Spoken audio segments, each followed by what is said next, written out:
mindfulness is one component of emotional intelligence. So the more you take the time to reflect, that's going to be a really powerful tool in being able to deal with strong emotions. Through the shared insights and reflections, there's been laughter, there's been tears, but every episode has had one thing in common. They've all featured phenomenal human beings sharing their story to help others. I like to showcase the best bits of the second half of this year, to not only highlight the guests, but also to celebrate them. So with the Christmas tree up and the tinsel around town, I wanted to take this opportunity to not only thank you, but also to wish you and your family a safe and Merry Christmas, and also a Happy New Year. 99% of us all want the same thing: to be seen, to be heard, to be valued, and to have a joyful, harmonious life experience. And I think if we could just all realise that, we don't have to be defensive and guarded. We can be like open to everyone.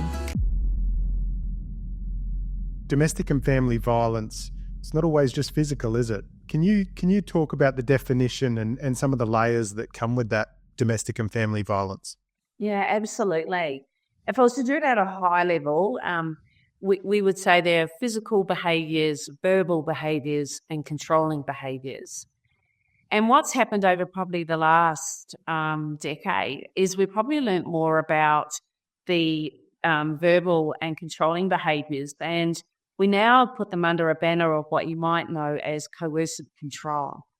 So when we talk about physical behaviours, though, we probably tend to think of historically that as being the face of domestic and family violence, was if somebody had a black eye or some bruises or broken bones. But even with physical behaviours, we really realise that things are a lot deeper. And what I'd like to do is just preempt a bit of a safety message, Steve, because this topic can be quite confronting, and I'm really aware and conscious that listeners may be triggered or impacted by some of the things that I might talk about today. So if you are listening, what I'd like to say is look after yourselves through the podcast. I'd like to say to you that help and support is available, and we'll probably touch on where you can find that help, but it's really important that you look after yourself and have some self-care, and maybe pause and come back later and hear some more if you're not ready. So when we talk about physical behaviours, Steve, we're talking about not just the punching and the kicking, but people using weapons, for example, using a vehicle to harm somebody. We're talking about, those subtle physical behaviours where the partner might squeeze your hand to ensure that you don't say something. That standover intimidation can be physical. So when we talk about physical, there are probably a high number of behaviours associated to that. Probably predominantly what we don't see is the verbal and controlling behaviours, or our new word in language, which is coercive behaviours, coercive controlling behaviours, where it is the belittling someone, putting them down, telling them what they can wear, what they can spend, controlling. It's about that power and control. And it's more that it's a pattern of behaviour that happens over and over again, as opposed to one-off incidences. So in my training, I talk about, I will tell my husband what to wear. And that's because we might be going to special events. We want to be colour coordinated for photos. But, I may suggest, maybe you like to wear these things. And yes, of course, he can choose what he'd like to wear, but I wouldn't class that as a controlling behaviour. And when we talk about our relationship finances, Scott is really great at numbers and money. I think he's a money man. And I'm more than happy for him to, for want of another word, control the finances. I have my own bank accounts because I learnt lessons, and I need my financial autonomy, and he absolutely respects that. But so there are some of these behaviours that we might hear go, I might raise my voice, or I might swear now and then. We're actually looking at how these behaviours that are used, where's the intention of having power and control over the other person. And I know people can't see me, but if you look at balancing scales, a healthy relationship is that balancing scales And when we talk about domestic and family violence, we're talking about that imbalance of power and control over somebody else. And we talk about, gaslighting, where the person will use words and psychological abuse to make you think that you're imagining or your reality is not real. Crazy making you think you're going crazy. These behaviors over a long period of time would obviously break somebody's confidence, their well-being, their sense of self, and their autonomy to have choices in their life, that they have to check in with everything that they do, not be able to choose how to have their hair or what to wear or where to go and their friendship groups. It's extremely isolating. And you tend to, as someone who has been in that position, minimize the behavior that's happening. You want people to think your partner's a good person, and you also are ashamed, so you don't want them to know how bad it is. It's a really, really challenging type of relationship to be in, but also to get out of. And those behaviors, which make it really tricky, can be like a cycle, right? Absolutely. When we talk about the cycle of violence is what we call it. And it's got 4 quadrants. And in the top quadrant, it talks about, walking on eggshells, that the person starts to get agitated. You can feel that something's going to happen. It's the precursor to the next quadrant, which is the abuse occurs. So we have this kind of building tension phase that then moves into the next quadrant of the abuse occurs. And it can occur in any number of ways, physical, verbal, and it can be a barrage of that. And then that ends. And then there's this, for want of another word, a making up or remorseful stage. I'm sorry, I didn't mean to do it. I've got a lot of stress and pressure, and we use excuses. The person who's using violence and abuse uses excuses, or they'll gaslight and say, oh, it wasn't that bad. Oh, it's over now. We minimize our behavior of somebody else. And then we move into that honeymoon stage, because what can happen between the abuse occurring and the remorse stage is I may make a choice to leave because the abuse was so bad, and I might seek help and support, or might seek refuge somewhere. And what will then come is what we call the honeymoon stage, where the person, if I do leave the relationship and seek, support and safety somewhere, that person's just lost power and control. And so they're going to do everything they can to get it back. I'm going to buy flowers and gifts. I'm going to apologize profusely. I'm going to agree to go to, a behavioral change program, or get some help and see a counsellor. But if the person who's using violence and abuse doesn't choose to get to the root cause of why they're behaving in that way, and what's below the surface, and what's the trauma, and what's happened there to create that tension building, it will continue. So the cycle will go around again. It'll be okay for a little while, and then the tension will build again, and we're back in the cycle. And there's a number of things I'd probably love to highlight here, Steve, and that is, why don't I just leave? I don't leave for a number of reasons. I don't leave because we've got kids, which sounds really bizarre. Why would you want your children in that type of environment? But it's this false reality that I should, the societal norms that, I shouldn't get divorced and I should stay in the relationship, or there might be religious pressures to do that, or family pressures. So that contributes to me not being able to leave, or choosing not to leave. I leave because I have a mortgage, or I have debts, or everything's in my name, and I've lost my friends and family group, and I've nowhere to go. Leaving also is the most high-risk time to someone who's impacted by domestic and family violence, because as I said, the other person loses power and control. And if I can't have you, no one else can. And so begins the high risk behaviors of stalking and, a million text messages, and it escalates. It escalates to an unsafe environment, not only for the person impacted, the children, but also the broader family and friend group. And we've seen a significant outcome of that this year with the deaths of friends. So it's a high-risk time to leave, but also I don't know where to go and I don't know who to call. It's not just that easy. And I think I can save the person. I think I can change them. And so I also stay and try, and I also believe when they tell me that they'll change.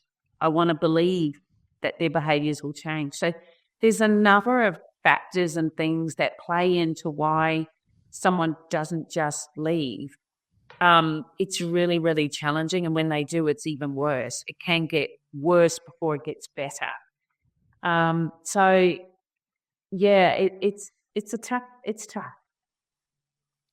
It is.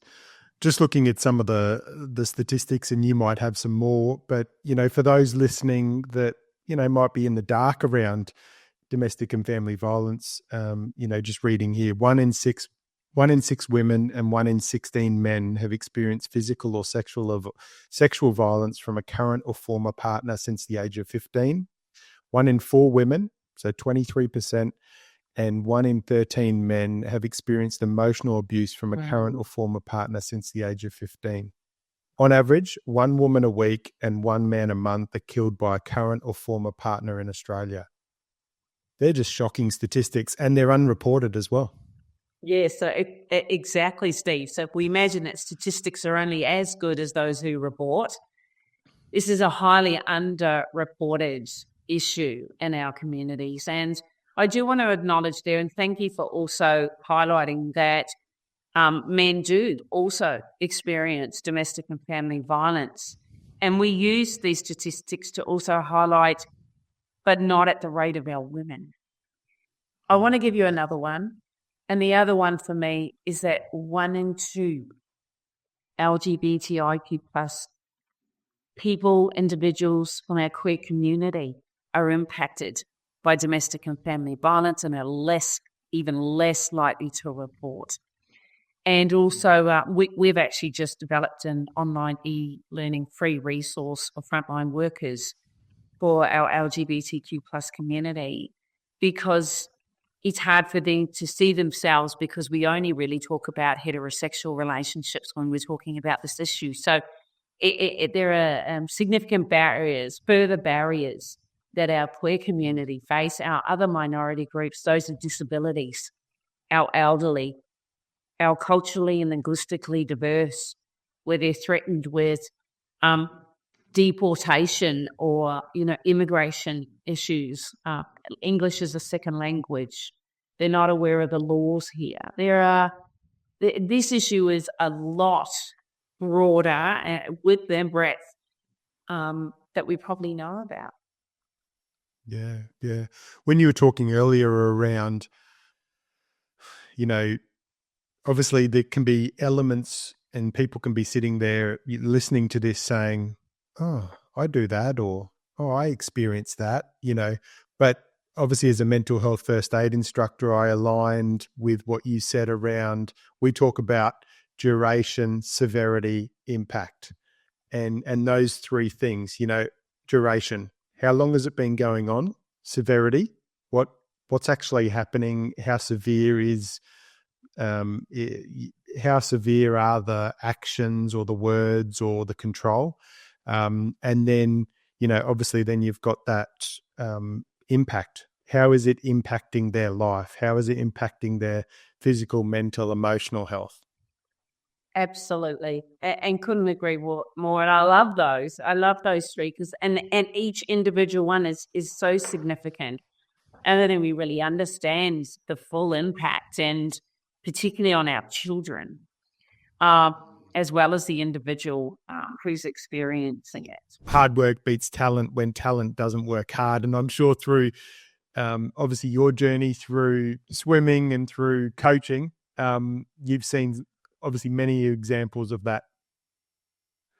Oh, for sure. And it's the counterpoint to that is the old work smarter, not harder. And I think there's got to be a certain intellect around the hard work. There's no doubt about that. I think a lot of times just doing more isn't necessarily the answer. It's doing more in a strategic fashion, doing more with reasons for why you're doing more, or why you're doing it harder, or why you're doing it longer, or whatever. And I think all those things need to be understood. But the most successful, there's probably not a day goes by when someone doesn't ask me something along, well, what's the secret to success? You've been involved in it for so long. And I go, I'm not sure there's any secret to it. But the thing that I see is the most successful people in the world in any facet that you want to name are usually the ones that are prepared to do the things that unsuccessful people aren't. And a lot of the times, going back to what we just spoke about, most of the times the things that they do are the most basic things, but they do the basic things exceptionally well, and they do the basic things exceptionally well on a consistent basis. And, if I was to look at, what is the formula for success, it'd be, work hard, work smart as you're working hard, but be consistent in what you do, and be prepared to learn as you go along. Yeah. If you had two athletes and you had to pick one that had the right mindset and one that had the right skill set, which one would you pick? Oh, geez, Steve, you put me on a hiding to nothing here, because whoever I say right now, people go, yeah, I can see that. But I'll have athletes ring me up. I'm like, you've got to be kidding me. What about me? And I'm like, yeah. So, yeah, but I think it's the strong mindset is a very, very important facet of it. And I have been fortunate enough to be around some people where they have that mindset to know what they're capable of when the big games come, or the big occurrences come around. But in saying that, it goes back to the point you brought up before. The reason they know they're in a good position is because they know the work they've done. It's, for an Olympic Games, there is a moment in time, and that's the beauty of it, is that you know when your chance is going to be. Right now, it's 16 days out. Every athlete that's going to be at the Olympics is going to know when that gold medal game is going to be on, or when that gold medal race is going to be on. They know that. They've known that for probably 6 years.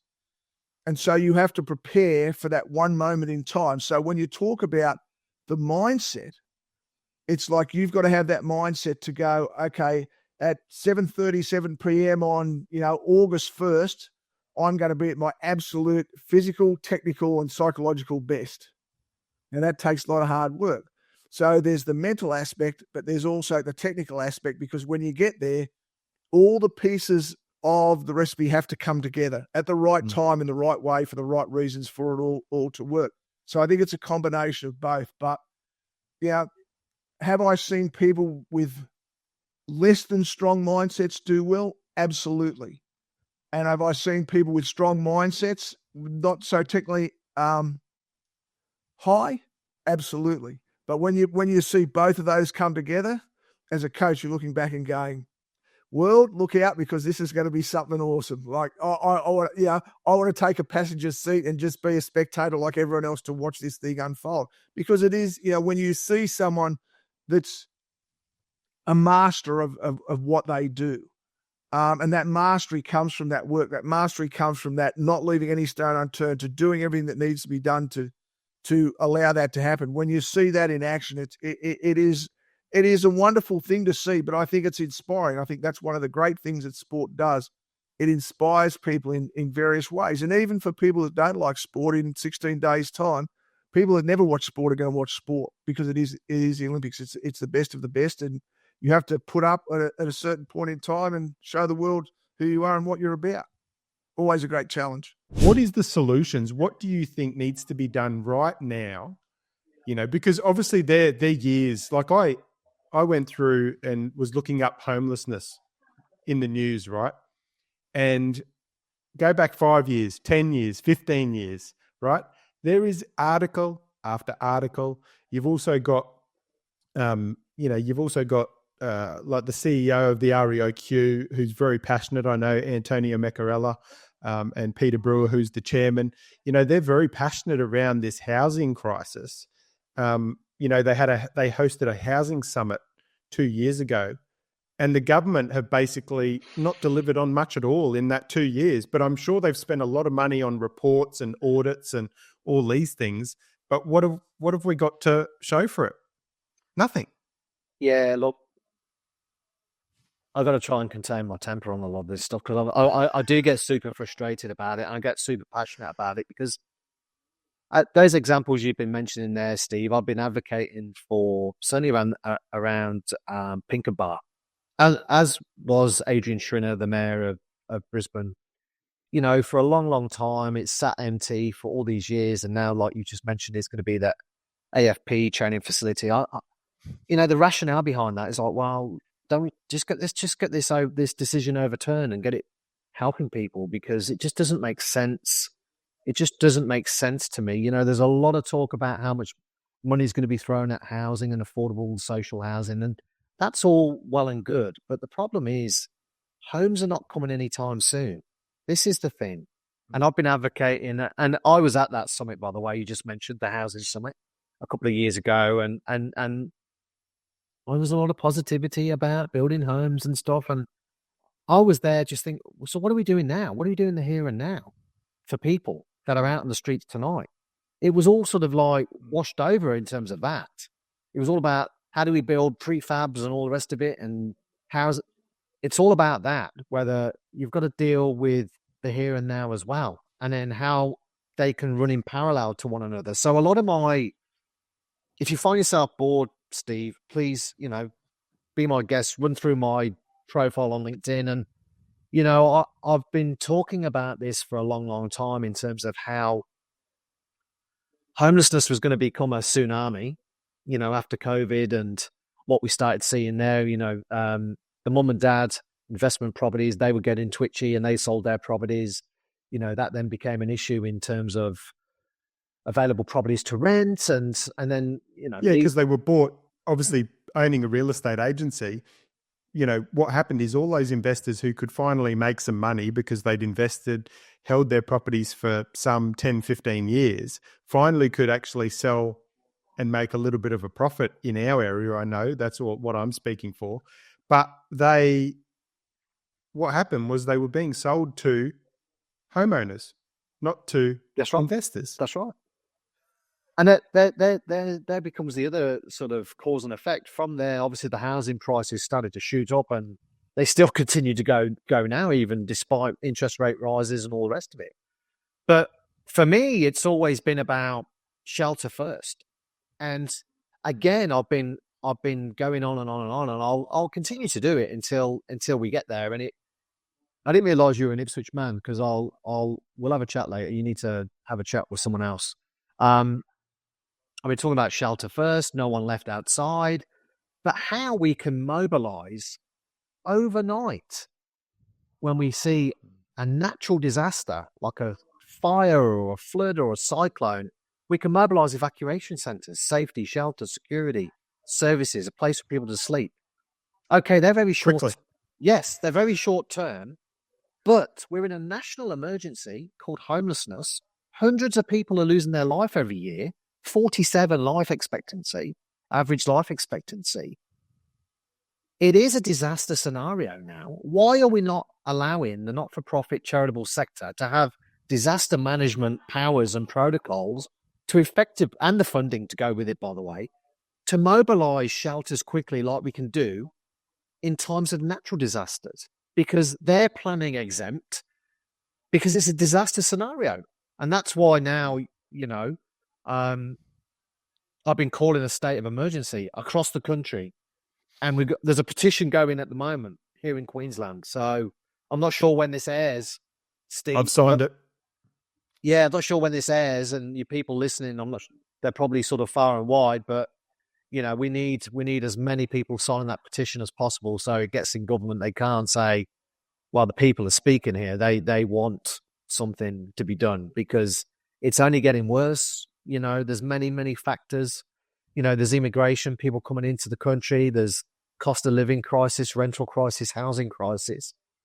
Got all these different factors converging, and more people are being pushed into homelessness. You know, the term working homeless is a real thing. You know, people trying to hold down jobs, going to work from their car or a tent or the streets. And I can't, you know, the strength of some of the resilience of these people going through this is incredible, because how they can function during the day while trying to, survive like that is. Look at some of the stories. You know, every day you'll see, you know, you go down to our local park here at Springfield Central, there's people with tents, right? You go to any car park around, you'll find cars early morning, late evening, you know, hanging there, washing out on their windows. And some of the resilience, as you say, is amazing. You know, there was a story of that one lady who had 4 kids and she was still getting her kids to school every day. See, I don't know how people do it. I don't, because I've tried living. I've tried sleeping on the streets, and I've done that, and I've also done it in a car, without anything in the car, just me, not belongings or other people. And you're just scared all the time. You don't know what's going on around you. You're not sure if you're safe or not. So I don't know how people function. I don't know how people function during the day. Never mind the kids during the day as well. I don't know, maybe kids are a little desensitized in a lot of respect and maybe can fall asleep a lot easier. But I if I had a hat, I'd be taking my hat off. But we need to do better, Steve. We need to get people off. And this is where I think the powers that be, rather than saying that it's impossible, no, you can't do that, no, that won't work, no, we won't support that, right? I sit there and I go, what if they just ask the question, what if we had to mobilize, and what if we had to get everyone that was homeless into a place now, right? Like right now, had to get them somewhere now. What would that look like, right? And start looking at possibilities. Like in the 2021 census, you know, over 10% of the nearly 11 million private dwellings at the time were unoccupied. I don't know what it is today. And I also know that these numbers are not always accurate, but there's a lot of homes out there. And I think in Queensland alone, under that census, I think almost 90,000 properties were unoccupied in 2021. It really depends on how innovative, and this is the thing that stifles innovation, unfortunately, is government risk averse.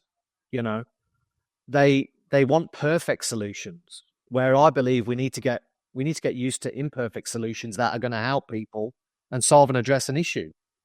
Nothing's going to be perfect. You know, the nirvana of the homelessness sector is something called homeless housing first. You know, and it's worked very well in Finland in terms of they've got an empty property, they get someone off the street, put that person into a house, then look at what support they need. But the one thing you need for housing first to work here is the one thing that we haven't got. So we need housing first for housing first.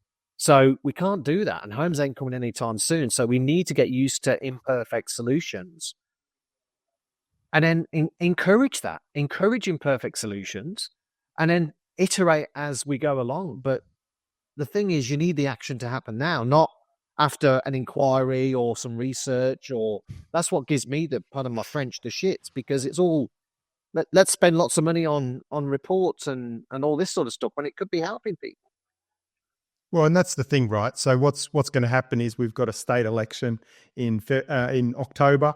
You know, we may have a change of a government, we may not. You know, polls are pointing to a change in government. But here's the thing: everyone's going to come running in now, getting their photo opportunities, kind of committing all this money, getting their photo taken, being on the news. We're going to donate this, we're going to fund this, we're going to do that. What happens is that's what everyone sees, but what people don't see behind the scenes is that post-election, a lot of that isn't actually delivered. Some of it is all money is just spent on, we've got to get a research report or an audit into it. And we're not going to see action on it before the next state election 4 years later. That's right. So, and then the cycle starts again. Look, the human cost, no one's factoring the human cost of all this, because there's all the elements that there's going to be strains on other services. They're going to have the strain on the health system. People's mental health is going to deteriorate as a result of being thrown into the situation that they're in. There's all these other impacts that are not seen as the total size of the issue is huge, not just blinkered focusing on that one element, which is people that are homeless, but it actually, there's people coming out of incarceration straight to the streets. There's people going into hospitals off the streets, picking up an infected wound or something else, and then being released back to the streets. So there's a lot of broken systems out there as well that don't communicate with one another. I think if people actually knew the size of the problem, they'd be absolutely blown away. And also, here in Australia, hopefully that's going to change soon. Steve, sorry mate, I'm going on a bit here. We don't capture the number of actual deaths on the streets. We haven't got a platform to do that, as we do in other countries. And the Guardian have done some great work this year. The Guardian newspaper have done some great work to highlight that, and hopefully that will change. Because trust me, again, once people understand how many people are actually dying from being on the streets homeless, they're going to be absolutely blown away. Low estimates from 2021, 424 people lost their lives. That's more than one person every day. It's a lot higher than that now because the issue is further exacerbated. It's grown exponentially. So deaths will go up. You just never hear about it. It's all brushed under the carpet. Yep. And I think, obviously, if you look at all the statistics and, I've had an overview of them from 2016 to 2021, when we come into 2026 and we're seeing new census data coming through, the issue is it's just going to keep going. Like even if the government and even if the people that are in those positions to start making change and enacting, a management plan and actually getting people into homes and getting people housed, fed, supported for mental health and all the services that they need, right? Because there's a real layering process. I know from talking to Steve and Helen, it's not just someone that's living on the streets. They've got mental health, as you've said. They may have family issues. They may need help getting Centrelink. They may getting a job, all these different things. And some people on the street, they go into somewhere, they don't have ID. They don't have a residential address. They don't have a bill. They don't have all these things, right? Now, I know there's a few ways that you can get around there and they are getting better at that, but it is just too tough. And we need to, I'm a mental health first aid instructor now, and we talk about the mental health barriers, right? It's the same with homelessness. We need to remove some of these barriers to actually take the pressure off these people that are homeless so that they can actually get that grin on their face from ear to ear and they can actually feel like that there's possibilities and there's opportunities moving forward. Yeah, we are certainly very different people. And he does bring a nice sense of calm and a very, very wise head to the business. And I really enjoy having groups in front of me and really doing that facilitation side of things. But it was an initial conversation with him that really sparked this journey, where I think that day I'd just run a conference session in my last role, and we were sort of reflecting on the stuff that drives us nuts about conferencing, where teams get together and they're sitting in these dark hotel rooms with no windows, sitting in uncomfortable chairs, having this dodgy catering and unhealthy food. And then we all go to a bar at the end of the day and get on the piss. And that's our connection piece done. And we've ticked the box and we all go back to work, and we've actually fallen behind in our work and we haven't had any takeaways or any actions as a result of that conference. So that kind of got both of us thinking about how we could shake that up. And, for me, I see face-to-face time with teams as an opportunity for really meaningful connection, where you're able to get people together face-to-face. Don't sit there and whip through some PowerPoint slides or give them updates that you could have sent an email about. Use the wise heads in the room to collaborate, get their ideas flowing, make sure they're empowered to actually contribute to the next steps or to the strategy. And get them up and moving and get them outside, because we are inspired when we're out in nature and we're connecting with nature. When we're moving and walking, we open up and we think better. So that was some of the initial reflections that I had in really wanting to shake up the way that business goes about it. And already we're doing a lot in that space. Yeah, and that corporate and development space aligns so well with the mission and the vision that Hodjo's had for Mind and Body Group and Mind and Body Travel in regards to experiences and retreats and adventure, bringing that into that corporate space. Yeah, and wellness, right? Like, that wellness box kind of is something that so many businesses just tick off because they've signed up to whatever. But how do you actually just incorporate wellness in the day-to-day? Teams are getting together, we're having conversation. Let's get out and go for a walk. If you come back from that conference and you feel inspired to take your kids for a bushwalk on the weekend, that's a pretty good outcome. And that's actually impacting that person's life and helping them be a better human. So that's a massive part of it. Same with the amount of content we're trying to cover in these traditional conference settings or traditional team planning days where there's the assumption that, hey, we're going to get ROI from fitting in as much stuff as we can. We don't get this opportunity often, Steve, so we want to make sure we're covering all of this stuff. So one of the biggest things that I do is work with businesses to strip out probably 80 to 90%, like not even exaggerating, of the content that's on their agenda. Because what is the most important thing that we need to talk about? Let's talk about it. And let's make sure that that is the main outcome that we get from this session. But we're going to get you people moving. We're going to get them in an inspiring setting. And we don't need to do what we've always done. Yeah, it's interesting. I've been to a lot of conferences and seminars, and I always say, I remember when I first started, back in the days, I'd be writing notes and notes and notes, and I'd have like pages and pages of notes. And now I always say to people, if you go to a conference or you go to a seminar, just pick one thing that you can work on, one thing of focus. So, taking away that overwhelm, because what happens is a lot of the time we absorb so much information, then we don't know where to start, we feel overwhelmed, and then we actually end up doing nothing. 100%. You're so much better off implementing one thing than doing bugger all, right? Yep. That's a massive part of it. And look, it's the other thing that that I'm really trying to shake up with working with teams is moving away from prescribed content. There's a lot of coaches and facilitators out there that would tell you what your team needs before they know your team. So by facilitating this sort of environment and getting people connecting and prioritizing that connection time first, we're able to unlock all sorts of stuff, all sorts of opportunities that sit there below the surface. And then we can make some recommendations and work with the team in the right space. But we shouldn't be going into a business telling them what they need before we know anything about them. So not rushing that connection time, allowing people to reset their nervous systems, be in a place where they can think clearly, properly connect and be really vulnerable about the stuff that's going on, because people in these teams know what needs to change. And often they're just not given the platform to verbalize it. Yeah. And there's always so much knowledge and experience in an organization when you're dealing with leaders, you're dealing with organizations. And it's interesting though, from a coaching and professional development space, is that organizations and leaders that are looking, and HR managers that are looking to bring in outside trainers to integrate them and help their teams.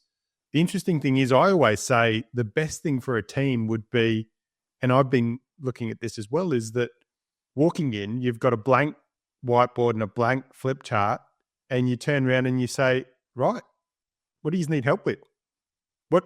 What is your burning question today? What is something that is really like irritating you, And I can guarantee you that if someone comes up with something and you work through that as a team and get other people's points of view, there's more than one person in that room and in that group that is actually having that same issue or same problem. Yeah. And the challenge is having the senior leaders brave and vulnerable enough to put themselves in that position, right? Where they're genuinely open to the feedback. Been doing a lot recently with some teams that are planning for the year ahead, or new teams that are coming together and putting business plans together. And one of the first things that we like to do is to extract as much information as we can out of what they're thinking, feeling, what their underlying beliefs are, what their past experiences are before we get into any planning, because there's no point of trying to whip it together or talk about what we're going to execute until we've actually taken the time to extract what their reality is. Then they feel engaged and they want to be part of it, and they feel like they're contributing and they're empowered to be part of that strategy. And then we focus on execution, right? So teach people how to do a plan really effectively, teach them a little bit about accountability and self-accountability, and then put a plan together that's going to work. But then the key is not going, all right, tick done, let's move on, but let's have some sort of cadence of follow-up built in that is real, that is going to happen, where we're going to call each other on the stuff that we haven't done. So as the federal member for Oxley, obviously you took over from Bernie Ripple, who we both know well, and he'd really been a very respected member. So it was nice to transition someone such as yourself in. What are some of the greatest achievements that you're proud of within the seat of Oxley? Well, I think the greatest thing you can do as a member of parliament is to serve people, is to help people. So there's around 130,000 people that, I view as employers, people who employ me. So my job really is pretty simple. There's one key thing that I have to do, and that is to serve and help as many people as possible. So people will have problems that come up in their life, businesses, navigating government services, people who perhaps, need a help with social services or income support, solving problems. So that's really when people say, what's the greatest things, in making improvements, building infrastructure, schools, hospitals. Yep, absolutely. That's core business. But for me, it's really making sure that the people who need assistance, the people who require a helping hand, or perhaps have got themselves into a situation that they necessarily didn't want to be in, and they need the resources or help of their local representative. Because at the end of the day, after the election, whether you voted for a candidate, myself or anyone else, I have to look at the electorate like every single person voted for me. I can't think, well, this person didn't or that person didn't. Because the pure sense, Steve, is that every single person needs assistance, and you are there to help them. So I guess I'll get other people to determine whether I've been a good servant or a good representative. That's not for me to determine. But the one thing that sort of keeps me going all the time is, what do I need to do to help people today? What do I need to do to help the people that I represent through the southwest suburbs of Brisbane and Ipswich? Like, that's always constantly the first thing in my mind. Okay, well, what am I doing today? What can I do to help? What is the practical thing I can do? Is it someone that I meet? Is it someone who emails me? Is it me being proactive and going out in the community and asking someone if they need help? There are a lot of challenges in our community, and I'm the privileged person to be elected. So I think the greatest achievement that I hope to obtain is being the person that helped as many people as possible as I could. Yeah. And obviously from being a long-term resident, while you've been in office, you're very visible. I watch you on social media. You're in schools, you're at RSLs, you're at, knitting groups, you're everywhere. Yeah. I mean, I'll let you into a secret. I actually love that. That's the best part of the job, and, ensuring that you're connected. And it's not just going to an event so, you can speak or get up in front of people. Yes, that's part of the job. But really, it's the conversation. It's the reason I go to so many events is not just so that, I can put it on Facebook or Instagram that I was here. It's so that I can have those conversations. It's so that I can, hopefully, people will feel comfortable, whether I'm at Springfield Coles or Cafe 63, that people will come up to me and say, oh, while I've got you, we've got a problem with Veterans Affairs. We've got a problem with payment, or our NDIS package is not working, or my mum can't get a home and community care package, or is there anything you can do? So that's really the excuse of going to a function is great, and that is what all members of Parliament should do. But the secret sauce is really having the opportunity at those events to be able to hopefully trigger or ask encourage someone to say, look, we've got a situation with immigration, or we can't get someone on a visa. Can you do anything? Because that's essentially what the job is. That's really what the job is. So whilst I love going to events, I love seeing people, having a cup of coffee and a bit of cake if I'm lucky, it is really about having those opportunities of just being present. And I never wanted to be one of those members of parliament, and I hope I'm not, because I've worked, I try and work hard at this. Just go, we only see them at election time. Yep. A lady said to me last week, on the weekend, sorry, she said, I'm sick of seeing you, And I mean, I think she probably didn't like me that much, but I took that as a real compliment. I thought, oh, well, great. Even if you don't like me, you're seeing me. That's even better. Yep. No. And you and obviously the state member and a good friend of yours, Charisse, are very, very visible and always out and about. And I think there is that feeling in the area that they do have, from a federal and a state perspective, especially in that greater Springfield region and Oxley and Jordan, that they've got two members that are really fighting for them in that political space. Well, I hope so, but there's always going to be people that we live in the best country in the world of democracy. People aren't going to. But for me, I get that. That's democracy. People have different views and values to me. But I'll let you a little secret that not many people know, that Therese and I went to university together. Oh, really? Yeah. So we've known each other for coming up to September for 32 years. So we met at University of Queensland and we became best buddies. I mean, that's a long time ago. So there was no Springfield. There was no hope that we were, we often say if there'd been iPhones around, we wouldn't be elected. It's these days, but I'm only joking. Sort of. So we became buddies, and we joined the Labor Club together, which was the club campus for Young Labor on campus. So we were rocking around together, and if you'd said to us back then that she'd be the state member and I'd be the federal member, we just would have laughed at you. It's like, what are you talking about? There's no Springfield. What are you talking about? Like, Springfield Lakes didn't exist. So all these things, we're very lucky to have these opportunities. And then, so we've always been good mates, and I was the MC at a wedding around 25 years ago.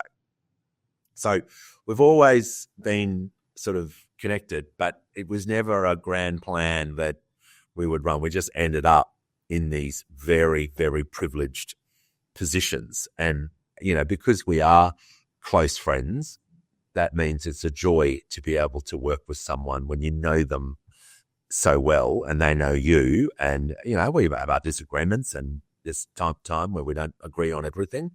But I know that her heart is pure in terms of wanting to help people, always wanting to find a way to connect. And, that's the job. And she's very good at it. And she's far more organized and polished than I am. I feel like I'm always running late and she's always on time. And so we're a good yin and yang. Yeah. And obviously, I ran against Charisse as an independent many years ago. And I say to Charisse, every state election that comes around, I said, you've got my vote because you are the hardest working state member I've ever seen. Obviously, our area, I think, for many years was kind of forgotten. But I just love Charisse's work ethic is second, like no politician I've ever met. Second to none. But isn't that a great story of democracy in our country, that you can have a disagreement or even contest someone, but and I know how much she respects you and your family, and that's the pure sense of democracy that we live in. You look around the world, what's happening in other countries, we do have challenges in our nation, but geez, you wouldn't want to live anywhere else, and there's no other place you want to live apart from Springfield because of exactly what you just said then, mate, of the dedication that, you provide to the community. And I always say, you can serve in different ways. Just because your name's on a door doesn't mean you don't help and serve in other ways as well. We happen to be the people at the front, but there's thousands of people out there doing equally or more important work than we are, and we get to hopefully partner with them to help them as well. So I agree with you that she's a great asset, but you've got to work hard. You can't ever just sit back and go, all right, well, I'm elected now, so put my feet up. You just got to keep working hard. And when you don't want to work hard and you don't want to help people, that's when I will know it's time to move on. I'm in my 30s now, and I find that every child that becomes an adult, when they turn 30, they become a self-practitioner psychologist. We all seem to understand behaviors and traits in our partners or children, and I've reflected on myself, and we'll touch on it a bit. I've worked with a lot of troubled youth now. It's a passion that I've decided to give back to because of my own journey, but I've got to sort of take myself back to those moments. And I just think we're saying a stable household. I think a mother and father parent household, or mother and mother, father and father, but more stability in a household of guidance is important. And as a young male, I didn't have that male figure around. I think that was hard. I was probably a bit of a tough child, and my mother was a very small, soft lady. So to raise a boy at a teenage years would have been hard. I went to a pretty rough school, and I think just the social pressures of school, right? You walk into the schoolyard and we're all trying to find our identity, and we're all hiding from our fears and just what we're scared of. And I think I was just scared. And when my mother was sick, I was going into this high school where you're in year 7, you're at the bottom of the food chain. I was socially trying to be accepted. There was so much going on at home. I was a bit scared. No one really explained to me what was happening. It was happening so fast.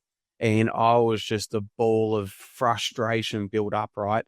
And I'll talk about the school system, which I think is under-resourced and underfunded.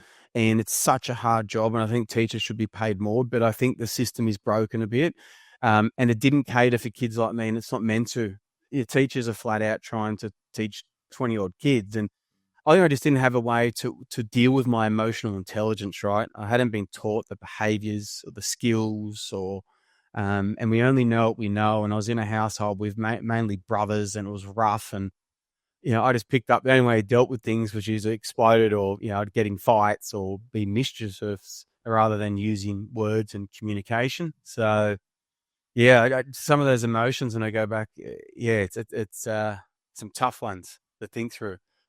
So talk to me about when was that moment? Obviously, you said around 20 years of age, you kind of decided you wanted to kind of change that course. Was there something that happened, or was there a sliding door that kind of just made you wake up and go, I want something different in life?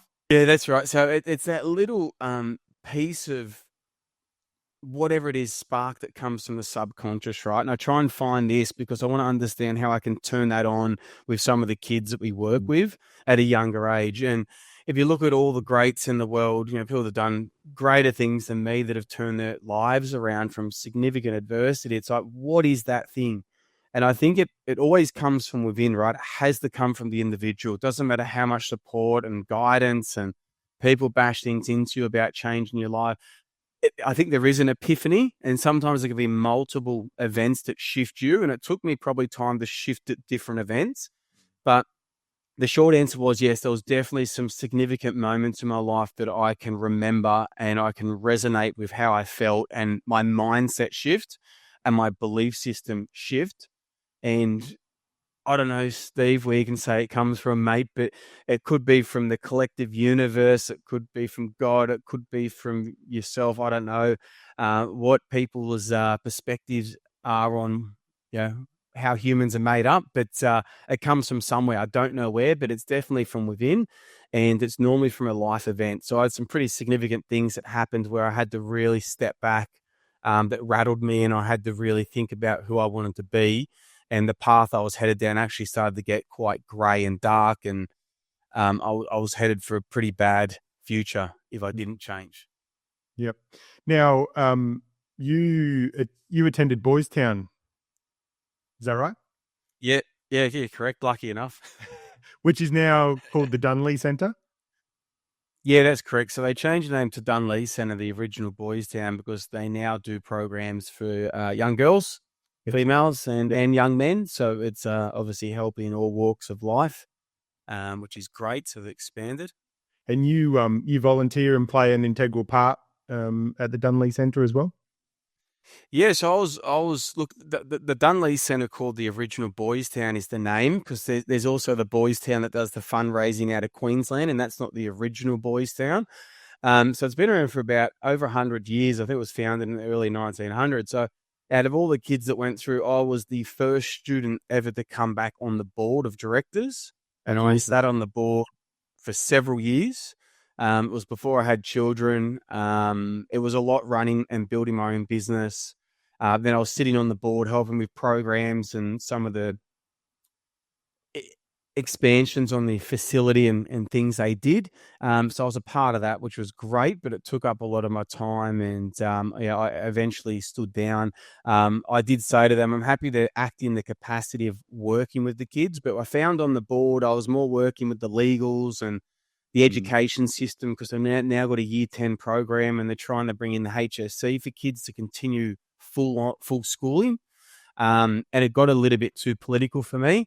I really like being with the kids on the ground. I get a lot back from that energy and just seeing the results come through. So I did step down after 3 years and said, anything with the kids in the program I still do, but from a board level, it wasn't sort of my forte that I enjoyed.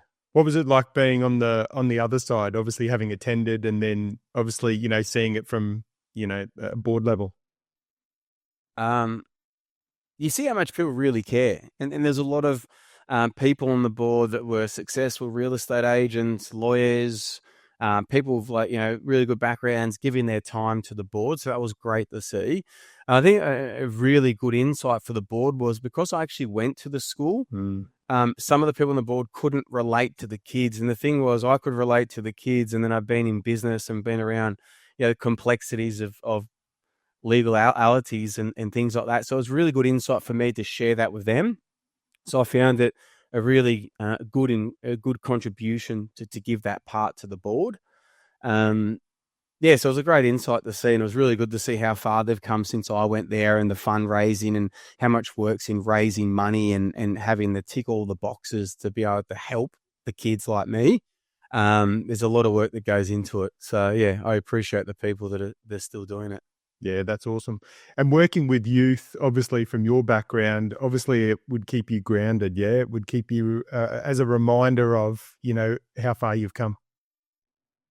Oh, Steve, it is. If I could pinpoint the most happiness, joy, or excitement, or the fulfillment from contribution to anything, the biggest memories I have are when I'd been talking to a high school, talking to kids at Boys Town. I used to go around with PCYC and do talks. I talked at Goulburn Police Academy to 300 youth police officers, but it's more when you're engaging with the kids, and one or two kids come up to you at the end, and I had kids like crying, like the toughest kid in the school, crying to me after it and just opening up, and the feeling you get from being so honored to experience that and someone to share that with you is some of the biggest successes and memories I've got, above all my business successes and anything I've ever done in the business or investment world by far. That was before I had children. Then when I had children, obviously, then it's very competitive with the way it makes you feel. But it's some of the most amazing things I think I've ever been able to do. Yeah. And I think I interview a lot of people, and we talk about domestic and family violence. We talk about mental health. We talk about a lot of the issues out there, the school system, how the education system in many cases is failing our kids. But I actually think that the youth is, our youth is actually where the investment and the power to affect change long-term comes from. Because if we can change their lives and their trajectories, then their mindset, their focus, how they see life, how they kind of approach life into their 20s and 30s, I think we can really affect some change in a number of areas throughout society. Yeah, 100%. I think it all starts with the kids of, when they say the kids today are the people of tomorrow is a bit of a saying. But yeah, look, I strongly agree with that too. And as of late, I'm starting to expand that a bit further too, because I've worked with kids in the foster care system, and I've actually foster cared a kid full time. And I noticed that up until a point, they get so much support. And when they turn 18, they almost say, you're an adult, see you later. So I do think getting to kids earlier is better for building the wrong behaviors and habits. But I also want to remember too, there's people in their 20s and 30s that haven't changed yet that I still want to give hope to. I still want to say, you know what, you can change at 40 if you're that single mother that has never pursued her dreams. You know, I still want to inspire those people to say it's not too late. There's still a chance. You still can change. But I think for everyone, but yeah, I do a lot more work with kids because it is better to catch those behaviors and traits earlier and trying to remap the way they think and you know, restructure what they've got going forward, I suppose. We're always in the process of discovery, you know, constantly peeling back layers of what we perceive ourselves to be. And the persona, the identity, you know, I do work with my coaching clients where we're always looking at the previous version, the current version, and the future version of yourself. And the previous version of myself was that, you know, I grew up on a country farm, went to an all-boys Catholic school, got a job on a trading room floor, became a broker. And then that was a very strong culture, being a broker in the 80s and 90s, very Wolf of Wall Street. So same year Jordan Belfort started his career on a trading room floor in 1987. I started my career. He was 22, I was 19. And quite often all the time, we're very easily influenced by our surrounds. So if you go to an all-boys Catholic school, you're going to have that sort of conditioning and coding of that construct. If you go to a trading room floor and you're there for many, many years, you're going to get molded and shaped by that community, that thought track, that particular way of behaving. And that was what happened to me. I very easily got sucked into the culture of that community. And, you know, I contributed to it myself. It wasn't like I was just, you know, being led. I was actually also contributing to that culture by being part of it. And that was, you know, just obsession about money, fast cars, you know, lots of drugs, lots of drinking, a lot of hedonism, a lot of narcissism. And very quickly I got swept into that sort of culture. And the good thing with the universe is that it's constantly guiding us. It's trying to give us guidance through sometimes the stick, sometimes the carrot. You know, sometimes it's inspiring us to go down better pathways. Sometimes it's forcing us. And the way it does that is with extreme discomfort. So I started getting a lot of anxiety and panic attacks and depression, a lot of addictions, a lot of self-loathing, a lot of dark nights. And eventually that led to, in my late 20s, after being in that career for 10 years, it led to really what was technically diagnosed by the doctors and psychiatrists as a nervous breakdown. And that's just the extreme pressure of the day job, but then also a lot of the choices I was making outside of that job, being up till 3, 4, 5 in the morning, very little sleep, partying all weekends, going in the rave and nightclub culture of Sydney. And that led me to this really deep, dark night of the soul. And that's where I found meditation. And that was a game changer for me. It was like everything that I was looking for in the hedonism was what I was actually finding in spirituality, meditation, mindfulness, and Eastern philosophy. It was like an epiphany and a light bulb moment. Was this is what I was looking for all my life. And, you know, went deep down into the spirituality, the mindfulness, the Eastern philosophy, continued on. Interestingly, as a broker, I went back into my job after taking some mental health leave for a few months, went back into the career and continued on for 16 more years as a leading swaps and bond broker on one of the largest companies in the world, ICAP Money Brokers. And, you know, now these days I do a lot of corporate work and speaking gigs. And a lot of that story is what the company's like, is that it wasn't the job that was the problem. It was the way I was handling myself, the way I was relating to that job, the responses that I was getting as far as the stress responses to that job and the lifestyle choices that I was making. And they're all variables. And that's the good thing, is that you can change all those things and have very successful careers. Very rarely is it the job that's the problem. And so now these days I left that career and became a meditation teacher and a speaker and an author and a filmmaker and a coach. Yeah, wow. So talk to me, 10 years, this lifestyle, this environment that was probably quite toxic in many ways, obviously quite exciting and probably thrilling and dopamine inducing and, you know, just an awesome ride. But talk to me about then coming back and spending another 16 years in the same industry. What were some of the changes? What were some of the reflections that you had on that?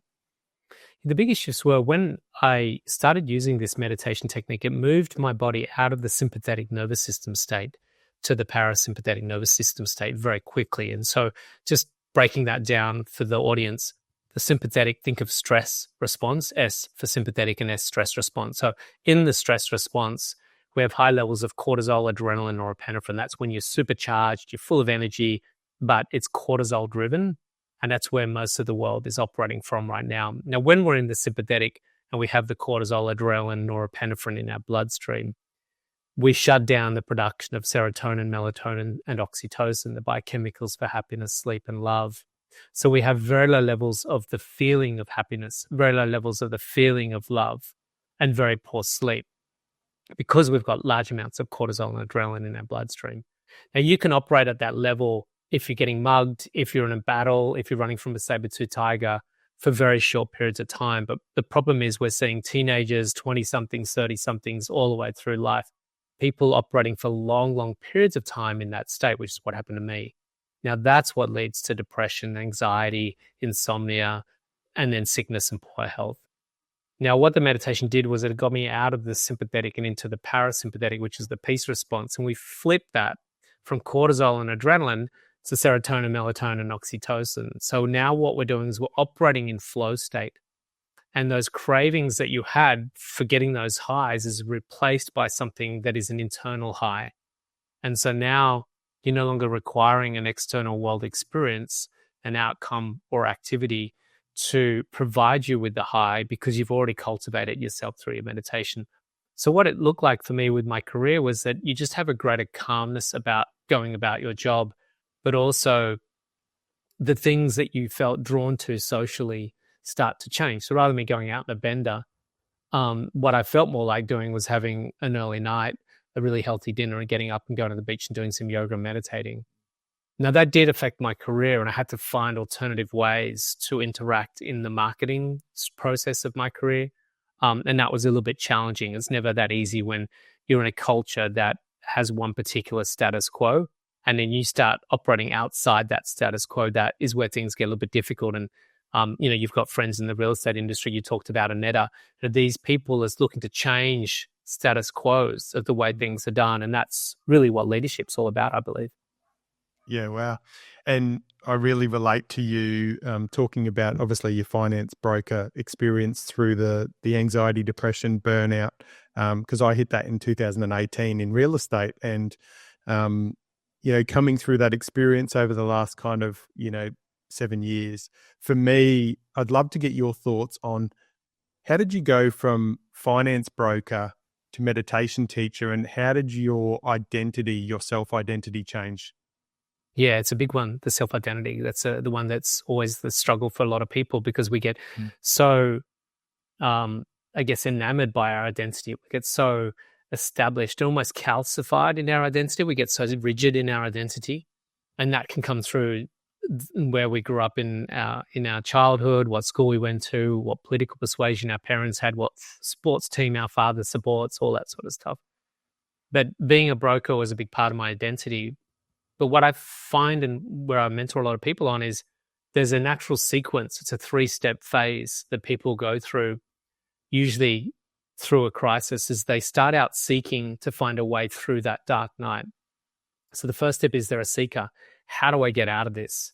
The second stage in the seeking is that they end up finding solutions. Wow, I can't believe I managed to heal myself from there to here using XYZ strategy or process or tools. It could be plant medicine, therapy, it could be extreme sports. For me, it was meditation and yoga and breath work. And those tools became profoundly affecting in getting me from the dark night into some degree of harmonious existence, health and wellness. Now, the third stage in the process, seeker, then finder, by default, you will find, it's like scrambling around in a dark room. Eventually, you'll find that light switch. Then the next step that I find some people tend to go on, I think you're probably in this space now already, is that they go from seeker to finder, then to sharer. There's a natural compulsion. Gosh, I don't want to hoard this and keep it to myself. I really want to show how other people can take that journey and realize that it's not that complex. It's actually not that difficult. We can take you through those steps and show you how to do it. So for me, over time, there was a lot of people around me suffering, a lot of people coming to me that were having difficult times. And I was referring them to a lot of the teachers out there. You need to try this. This was a game changer in my life. And eventually it got to a point where I just referred so many people, I decided it was just time for me to go and do this training myself. So I did the training first, became a teacher part-time while I was still a broker. I ran retreats in my work holidays. I taught people after work. I'd leave the trading room floor at 5:30 and start teaching meditation at 6 p.m.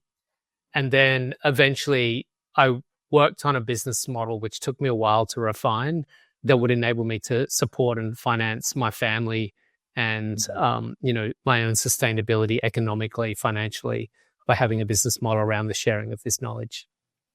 And that's the hardest thing, I think, in life is a lot of people go through these stressful industries, these, high success, high performing industries and jobs, which gives them a really nice bank account, and they get a lot of reward, but their passion and purpose that they're being led to may not actually have the same return or the same revenue, which I think can be really a hard thing for people to struggle with.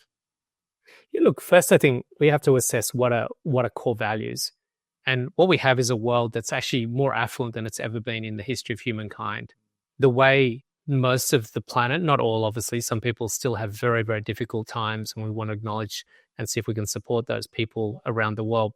But predominantly, if we go into most capital cities around the world, we have a very large middle class where everyone has a LCD or plasma TV screen. Everyone's got Netflix. Everyone's got an iPhone or a Samsung.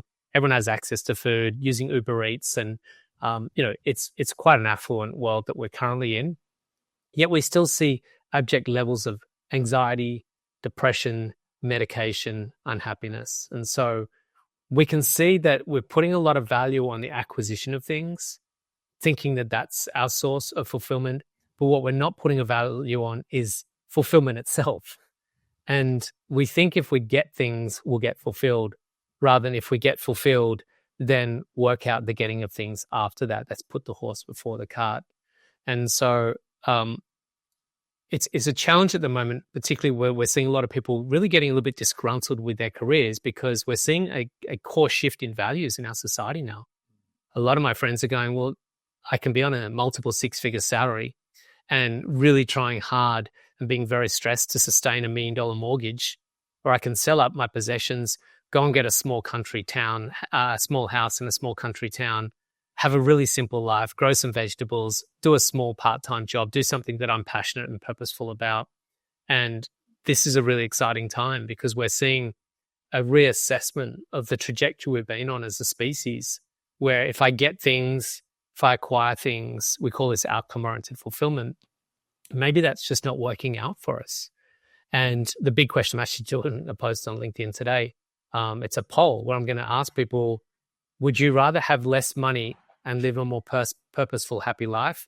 Would you rather have more money and be unhappy in your career? And you can have both. It doesn't mean it's one or the other. But what I'm working on and mentoring people on is a new paradigm shift even to the next level, which is, hey, what if you could have a purposeful career, a meaningful career, and make the same amount of money that you were making in your previous career? And that's something that I've taken some time to build out as an economic model. And there's no reason why we shouldn't be able to do that as well. Yeah. It's interesting as the middle-aged, older generations are leaving the workplace or, changing their thoughts, I suppose, around their values and what they want in life, moving closer to the beach or out to the bush or out to the country and kind of making this shift. It's interesting because I was talking to someone recently and we were talking about how the younger generations, a lot of them aren't actually wanting to own businesses, buy businesses, do these things. And it's interesting.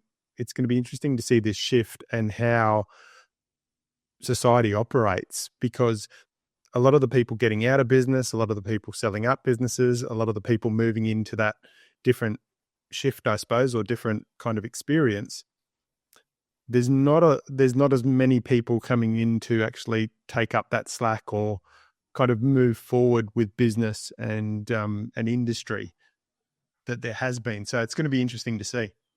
Yeah, I wonder myself, my son, my kids are 22, they're twins, daughter and a son. And both of them, my son, he's training to be an electrician. And we talked about, does he want to be an employee or does he want to run his own business? He says, no, Dad, I don't want to run my own business. So exactly that, like you said, he worked for a guy that ran his business and he said, Dad, I looked at the way that guy operated. He made very little money and he worked 10 times harder than anyone that was working for him. His employees actually were making more money than the person that owned the business, and the business owner was working 3 times harder than the people working in the business. So he's seen that and he says, Dad, I'd much rather be employed as an electrician than actually run my own business. Not to say that you can't do well as an electrician, but running your own business. But it seems that a lot of his friends are taking that pathway of being an employee. Tell me where the opportunity and where the step into events came from. Yeah, so like I mentioned, when I was sort of my 5th year of flying, was starting to get a bit like itchy feet on and this is no offense to anyone that does, or especially my friends that are still doing flying, but I saw it as a job, not a career. I didn't see, other than becoming a pilot, which I wasn't probably going to do, the next other step was going to the office. And I thought, well, if I'm going to go in an office, then it's not the job that I would want to be doing in an office. So I started to look around, and previous step to me becoming a flight attendant, I worked with McGrath estate agents down at Cronulla as their front office manager, and that was my first exposure to real estate as well. And absolutely loved this wild mix of people that came in that industry. And then I've gone on and I've done my flight attending. So when I was finishing up, started looking around and I sort of thought, well, I don't have any qualifications. I've done, like a basic office, course at TAFE, but I don't really have sort of qualifications, but I'd like to go into, sort of an admin role and then sort of start branching out. And as fate, I guess, would have it, all the opportunities I was looking at, and this is in the days as well of, like the ads in the paper, that makes me feel so old.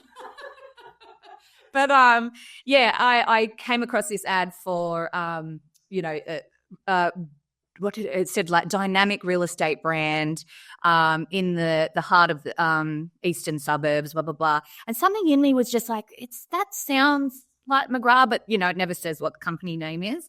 Anyway, I got the role. The role was a training and events coordinator. So I looked after all of the company's different training that, all of the new staff or people doing reoccurring training would come into head office. And so there'd be a suite of training events throughout the year. And then a couple of like the big sort of, milestone like kickstarts and stuff like that, that I would look after, which I had no skills in whatsoever. So I'm very much, I've realized, a person that if I think someone thinks I can't do something, or if someone tells me I can't do something, I'll move heaven and earth to show them and show me that I can do it. So I had that gutso attitude, I think, coming in, because I did have a lot of people being like, she's a flight attendant, how's she going to be able to do this? And don't get me wrong, I definitely made many, lots of mistakes and stuff, but learnt from those mistakes. And, and also was working with people that like John McGrath and Peter Maloof, that was my direct boss, that were, sort of the key, that they taught me a lot. And I'm also the person that listens to those that know more than me. So yes, I was that sort of dovetailed into doing that role. So I did that for 3 or 4 years, the training and events coordinator. And then within McGrath is Total Real Estate Training, which looks after ARIC and ARPM back then, and leadership conferences and all that sort of stuff. And I got the opportunity to move over to TRET.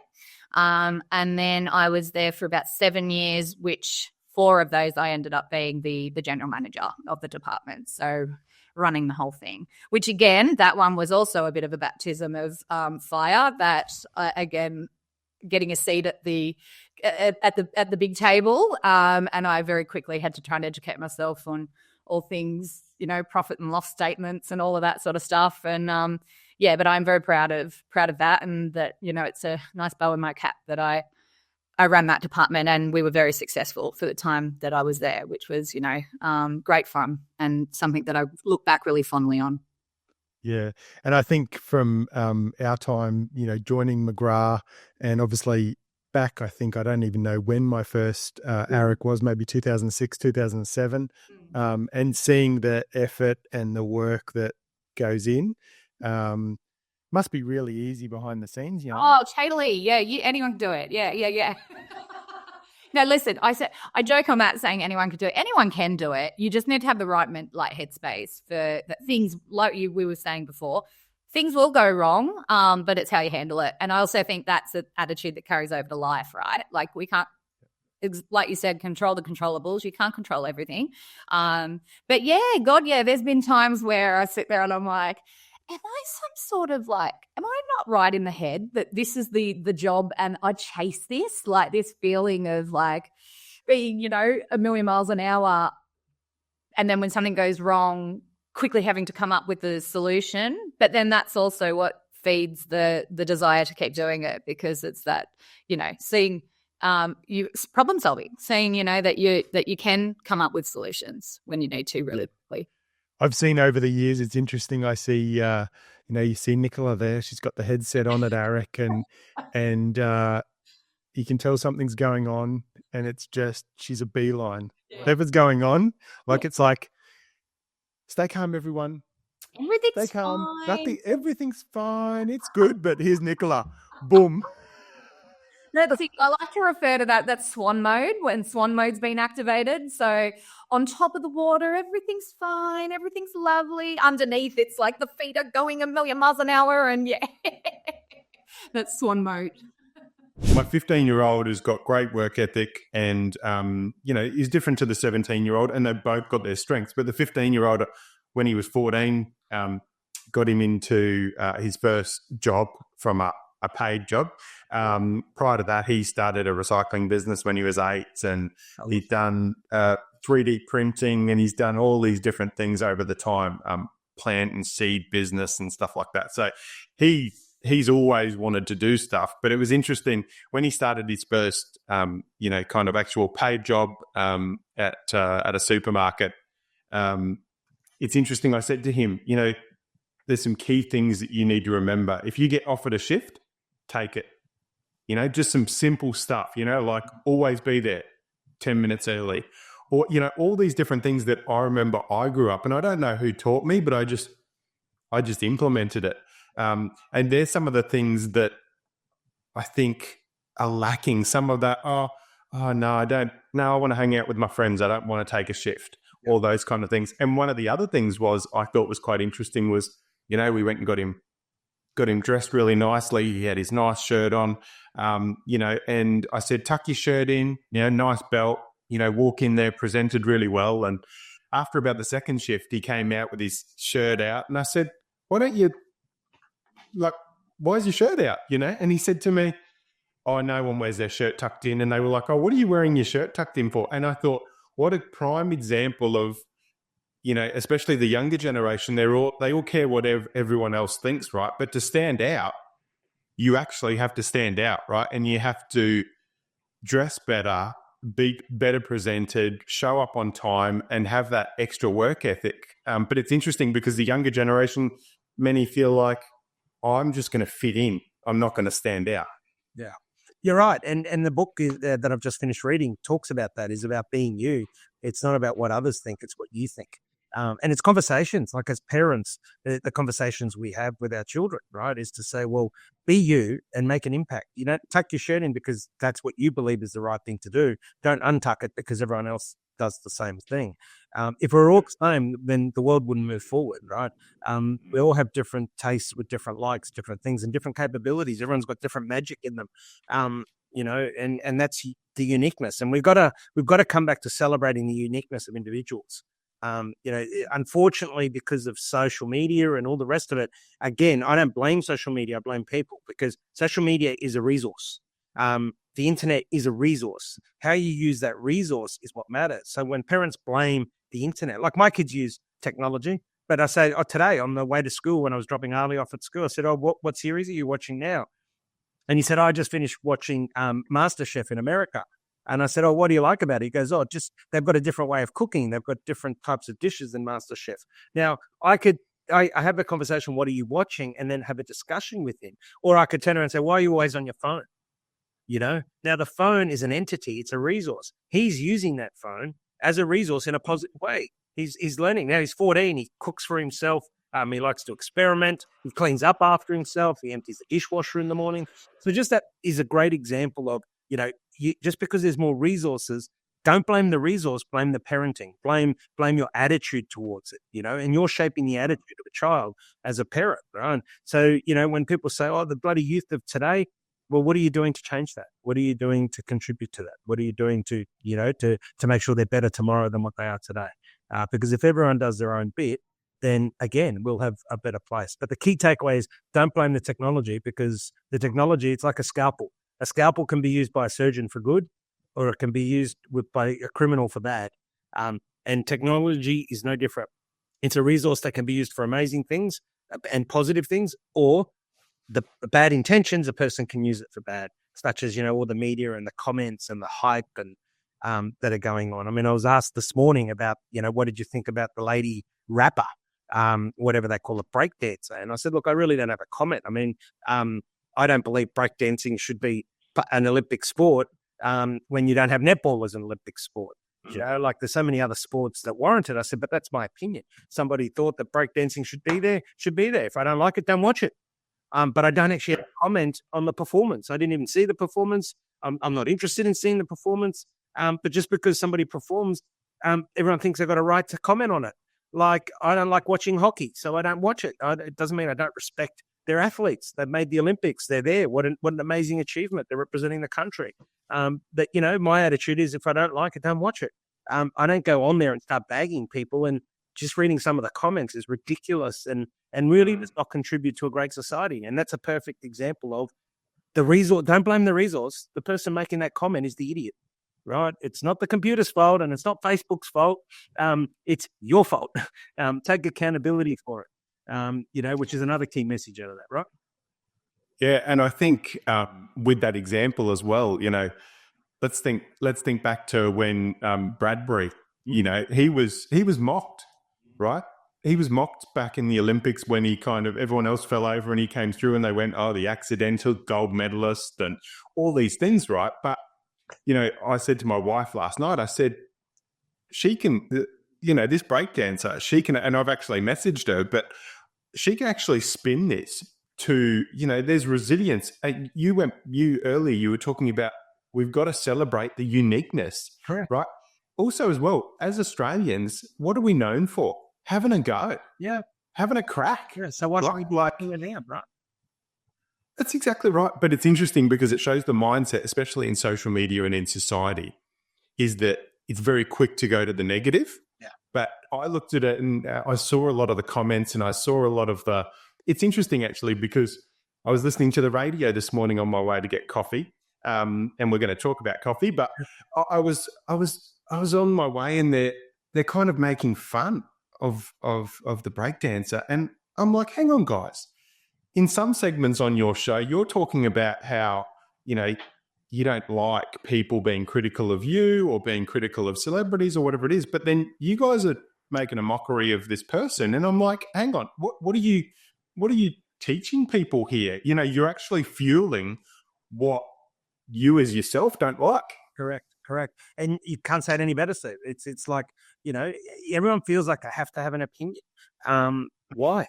You know, like just, you know, you can have an opinion, but it doesn't mean someone needs to hear it, or it doesn't mean you need to share it. And I mean, it says a lot more. I always say that the negative comments and the hurtful comments says a lot about the person making them, much more than it does about the person doing it. And of course, it doesn't matter how strong you are, they're going to affect people. You know, a constant barrage of comments. Doesn't matter, you can be the toughest and thick-skinned person in the world. It's still going to have an impact, right? You know, and that's not appropriate. It just really isn't. You know, on one hand, everyone's saying, oh, mental health, and, you know, we've got to nurture people's mental health. And then on the other hand, people are contributing to bad mental health by their actions. You know, my wife has a great saying, if you can't improve on the silence, don't speak. And she uses that on me a fair bit. She'll say, Cut it on the silence, don't speak. And it's actually a very profound comment. Like, why do we need to comment on everything? One of my favorites is I say, I'm going to tell you the truth or say nothing at all. So if somebody asks me a question and I feel like they don't want to hear the truth, I just say nothing. And they'll say, why are you not responding? Because you're probably not going to like what I have to say. And I'm certainly not going to say something just to appease you. It's just because you have a thought doesn't mean that you need to verbalize it. Just because you have an opinion doesn't mean you need to verbalize it. And we need to think about the impact. I love Gandhi's words as one of my favorites, be part of the change you want to see in the world. It's a motto that I get involved in. I talk to my team here and I say, hey, you want a better culture? What are you doing to contribute to better culture? If you want to feel more inspired, what are you doing to inspire others? You want a more green and sustainable workplace, then what are you doing to make it green and sustainable? It leads with you, be part of that change that you want to see, and leadership like that becomes infectious and people follow. And there's leadership in everybody. It doesn't matter what their hierarchical position in an organization is. Have a cause worth following and people will follow. And I think that's a big one when it comes to impact is how much, you want people to impact. I mean, behind me, I don't know if you can see it. There's a sign there. There it is. That says do more and it's in my office because it reminds me, talk as much as you want, but make sure you do more. I say to people when they come in my office, you're doing a lot of talking. Just make sure you do more than what you say. And if you, and that goes for everything, that goes personally, professionally, and family. So it really is something that I believe in. When they say success leaves clues, so does failure, right? So I'm sure you've had people sit in front of you with your kind of mentoring and they're like talking about all the great things they've done and all the things they're doing. And you sit there and you go, so if you were doing all those things, why would you need help, right? You're obviously talking a lot, but you're not doing more. Yeah, and you can see it straight away. When people want to come and pick your brain, there's two types. There's the person who comes in and asks all the questions, and that's what you want. Because if I'm going to sit down with someone, like I had the fortunate, there's another one behind me there, I don't know if you see it, Richard Branson and me, I was a lot heavier and bigger then. But I got to spend a week at Necker Island, and I can assure you, I wasn't there talking about myself. I was there asking him as many questions as I could because I wanted to learn. So you got the people that walk in and want to tell you how great they are, or you got those that come in and say, I really want to, share your wisdom with me. And that's something that I do on the opposite side. When I'm sitting down with someone that's far smarter and achieve, or knows things about other things that I don't know, I want to pick their brain. I want to ask them. I don't want to be talking about myself. I want to be asking them about their experience, their wisdom, their success, their failures, because we learn from failures. People don't want to talk about failures. I'm more than happy to talk about my failures because, I've learned from them. And if somebody else can learn from them, then that's even better. But as a society, people just want to hear the good stuff. Well, it's not all good. You see the top of a building. You don't see the foundations that get laid, 6 months before the building go up. And that's ourselves as humans. We've all got foundations, good and bad, that make us who we are. I remember years ago, I went to a workshop and we had to walk up and hug people. And at that stage in my life, I was a very anti-hugging person. And I wasn't as far down the development track as I am now. So I'd walk up to people and I'd say, hello, my name's Christine. I'm sure you're a lovely person, but I'm not really open to hugging people I don't know. And I'd shake their hand. Anyway, the lady running the workshop, she sent me an email. She said, oh, everyone found you very confronting. And but I think, I was very polite to everybody. And I think you always have to do what is right for you in the moment. And then that left me questioning, why did I not want to hug anyone? And I sort of reflected upon that. And I mean, there's still some people I don't want to hug, and that's okay. There's people you want to hug and there's people you don't. And that's just, personal body space. But I love how you said it's being proactive, like taking the action. And that's the same as I was chatting to a little girl last week. She was doing her exam and she came in and she just burst into tears. She just had a panic attack. And so I said to her, why are you crying? Do you want to explain to me why? Are you feeling anxious or sad, or what do you think's about to happen that's making you behave like this? And she said, I get anxiety. I'm really anxious. So I said to her, well, I used to get anxiety too. And I said, the first time I was going to give a talk, I woke up in the morning and I was so terrified. I actually was frozen in my bed and I couldn't move. My arms wouldn't work, my legs, nothing. I just could not move. I was just lying there like this. And that lasted for about 20 minutes before I could actually physically move. And then I went and did the talk and it was fantastic. And so I said to the little girl, so, settle into the moment and move through it. And there's a really simple line that I took from the movie We Bought a Zoo with Matt Damon, and it's 20 seconds of courage, right? If you take 20 seconds of courage to do something, by the time you're into it, after 20 seconds, you've forgotten. That's right. You've moved past it. I love that film, We Bought a Zoo.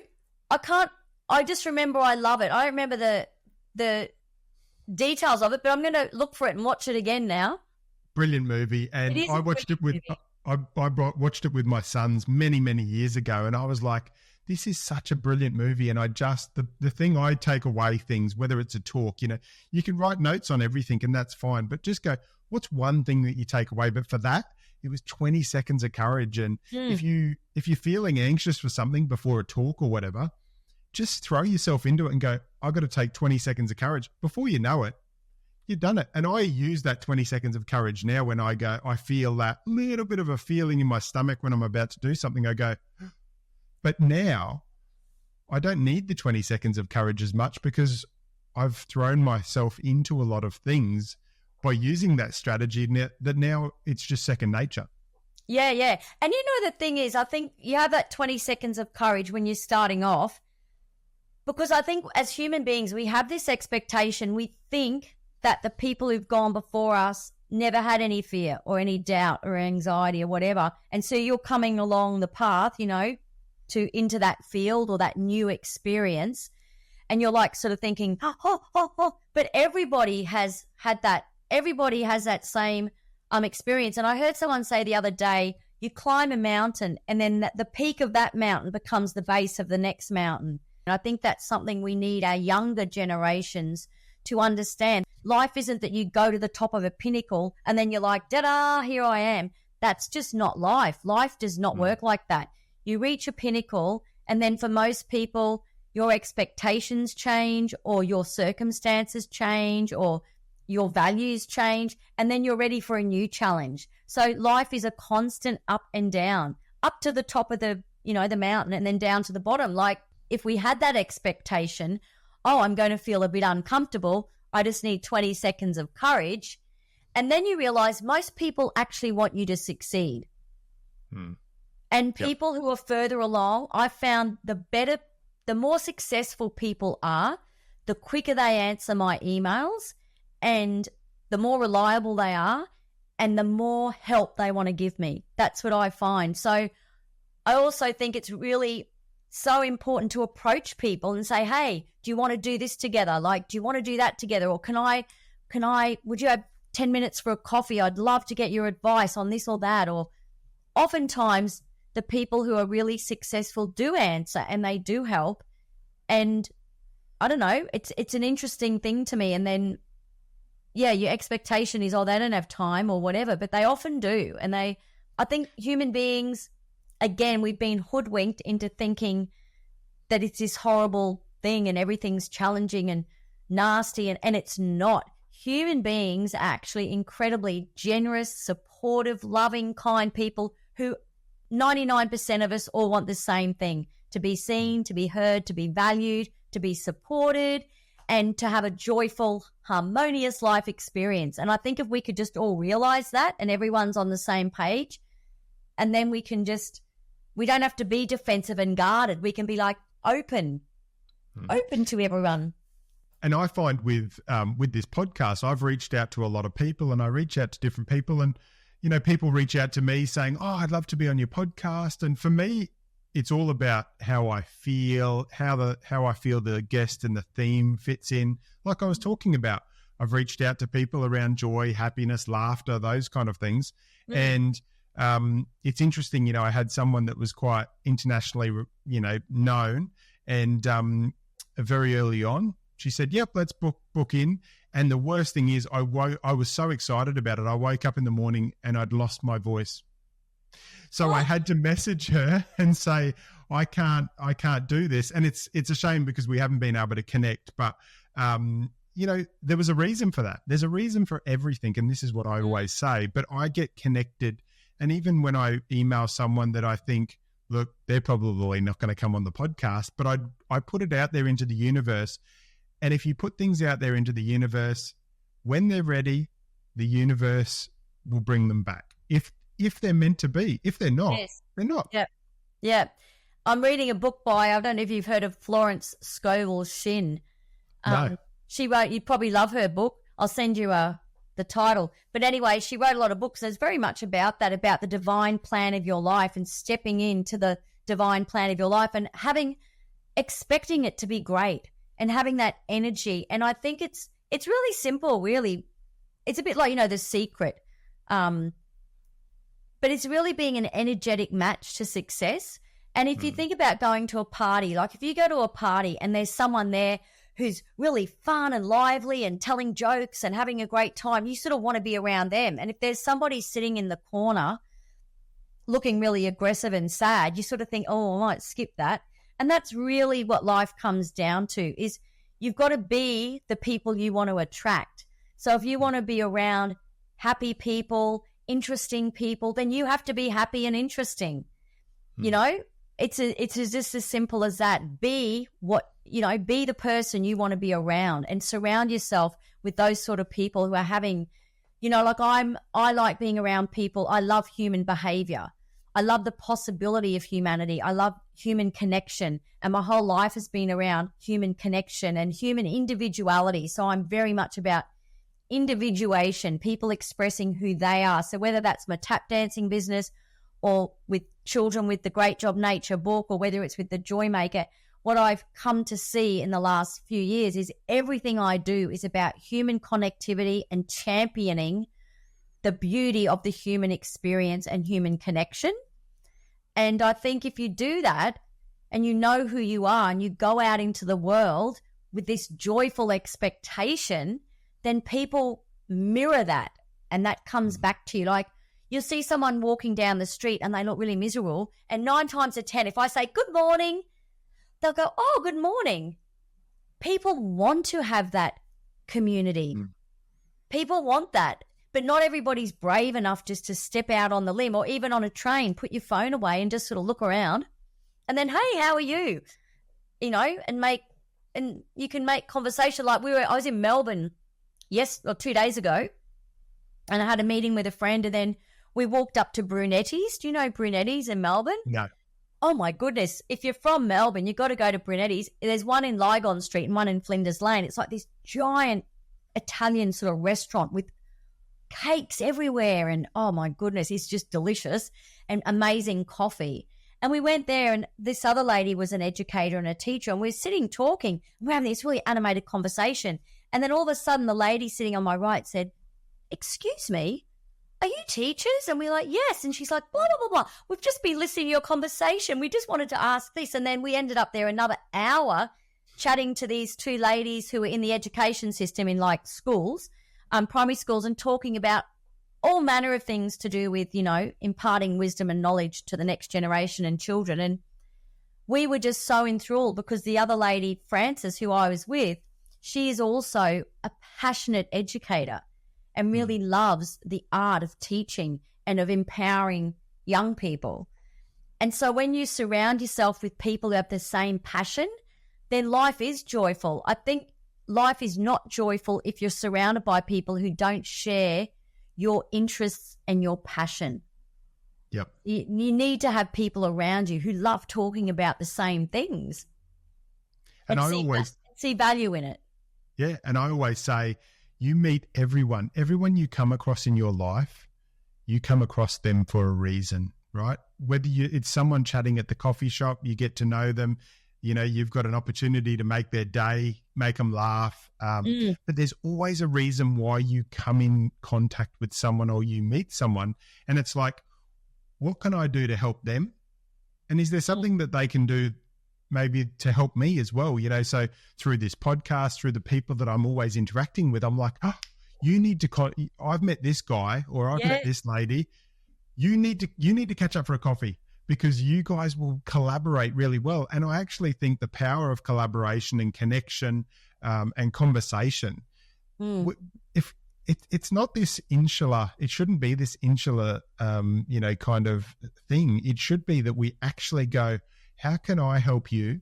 How can you help me? And how can we make the greatest impact in this world that we actually want to make? Almost fighting against our brain physiology when we get into conflict, because often we do feel not physically threatened so much, more psychologically threatened. And when we feel psychologically threatened, we are going down into those lower brains. So to be emotionally intelligent, we need to first of all be aware of that. And that's where I think the concept of mindfulness is so powerful, because mindfulness is about being aware of what's going on for you. And obviously also being able to tune into the other person. But the first thing is noticing where you're at. And if you're in those lower brains, which more or less means you feel really stressed, you're clouded, you're not clear, that means you're not going to be thinking with the frontal lobes, the neocortex. So you're not going to probably be very productive trying to sort out the conflict when you're in those lower brains. So the first thing for me, emotionally intelligent, is being aware of yourself, knowing what state you're in, and how do I get myself into the right mind state, the right emotional space to be able to have a conversation where I'm not going to escalate. I'm not going to either escalate or shut down, because shutting down is not helpful either. And be able to find my center to, the best I can, that I'm not going to say or do something that's not going to be helpful. And so it is a challenge, because most of us will get caught up in emotions in a conflict. And that's what makes it a conflict, is when we're caught in emotions. So emotional intelligence plays a really big role in ensuring that we're not having the conversation when it's not wise to. And then when we're having the conversations, it's being able to tune into ourselves to know what's going on, and also for the other person, when are they escalating or shutting down, and getting that early enough. So that's all part of that, I think, emotional intelligence, that we're able to notice what's going on, so especially our emotions and the other person's, and being able to manage that in the moment. And also being smart about when I might have that and what state I'm in, to be able to have that conversation that's going to keep it constructive. And Scott, we've all got varying levels of emotional intelligence. What have you found, or is there any strategies that you recommend that people look at to increase their emotional intelligence? Well, I do run a course on it, Steve. There we go. Small little plug. Oh, look, I do you know what? I mean, I think it's making the effort to become more focused on it. It's a bit like, mindfulness is one component of emotional intelligence. So the more you take the time to reflect and just go, okay, where am I at? How am I feeling? What's going on for me? That's going to be a really powerful tool in being able to deal with strong emotions. So look, I think meditation and mindfulness is really, really useful for creating greater emotional intelligence. And then there's like the training I do has sort of 7 components to emotional intelligence. So it's sort of just learning about it and then trying to practice it, because every component can be improved. Obviously we're born with different things and traits and all that sort of stuff, but they have found that every component of emotional intelligence we can all learn and grow. So it's about, I think, to me, anything you want to get better at, you have to give it the focus. Yeah. And it's having that, it's having that awareness. So, like I put something up on a story the other day about, if you just go and sit in nature and you just close your eyes and you take some deep breaths and you smell and you listen, right, to all the different things that you can hear out in nature, the birds, whatever's going on in your environment. Yeah. It's a bit like that with emotional intelligence. It's being able to sit and have a wider and a broader awareness around what's going on, and then tapping into it might be the body language of someone that's like okay, they're looking a little bit sad, or they're looking angry, or those kind of things, and being able to pick up on those deeper emotions and those deeper feelings, because we all show a lot of the time how we feel. Not Yes. always, but a lot of the time, if we're in a mood, I know my family says to me, "We know when you're feeling anxious, or we know when you're frustrated, or we know when you're not feeling Yes. quite right, because Yes. your mannerisms and your body language changes." Yep. And it's interesting because it's like, is it easier to see in others, or is it easier to see in yourself? And I think when we're in an off mood, it's probably easier for others, especially your partner or your kids or whatever, to see that sometimes than we are even going, oh yeah, I'm feeling a bit off or whatever. In conflict, it's funny. I think people get more self-absorbed, so they probably are more focused on themselves, but whether they're conscious of their emotional state, and being able to step outside of that is probably the more challenging part. But I find that most people are more focused on themselves than they are on the other, and that's not always helpful either. Yeah. So it's very interesting. So a good tip for people to switch that around, or have a conscious, I suppose, thought around switching that around when you're coming into conversations or environments where you're Yeah. dealing with other people. Yeah, in fact, that reminds me of when I run my emotional intelligence training. One of the little activities I do is I get people to think about a recent conflict they've been involved in, and I get them to write down what's been the impact on them, and also what they feel the other person didn't or doesn't understand from their perspective. And so they do that, and then I get them to do something a bit more challenging. I get them to step into the other person's shoes who they're in conflict with and try to write down the same things. What's been the impact on the other person, and what do they feel you don't understand from their perspective? Yeah, that's powerful. And people struggle with it. Yeah, but it's powerful if you can unlock the ability to do that. You can actually shift your thinking and shift your mindset, and also shift your perspective some way, which then allows you to be more empathetic, understanding, Yes. and compassionate in conversations. And even just trying to think from the other person's perspective, how would they see this? What would their concerns be? Or why would they find this difficult? Or what am I? Because, in conflict, most people just blame each other. That's one of the big obstacles or traps people fall into. And so to be able to try to put yourself in the other person's shoes is just really helpful, because it helps you step out of that blame game and sort of go, oh, okay, how may have I contributed to this situation, rather than just look at what the other person's done, because majority of people will point the finger. Yeah, and we don't, as human beings, we're not built or, I suppose, designed to look in the mirror. I mean, that's one of the questions I ask in my conflict training is why are we so quick to blame? Why do we point the finger? We see kids do it, but adults do it as well. And what's the sort of psychology behind that? What's the reasoning? And I think a lot of it's to do with feeling threatened, or feeling shame, or feeling vulnerable. And I think there's some of the reasons why people find it hard to take ownership. And the old ego, the ego feels threatened. And I listen to a lot of Eckhart Tolle, and I just like his stuff. It's very simple. And, he talks a lot about how easily our ego is threatened, and how much we really struggle with that, and it links to identity and how we see ourselves and how other people may see us. It's a really challenging thing to manage. Yeah.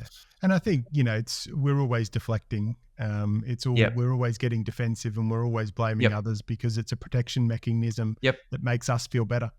Yeah, that's right. And that's the ego wanting to defend itself and not feel vulnerable and not be diminished, Yep.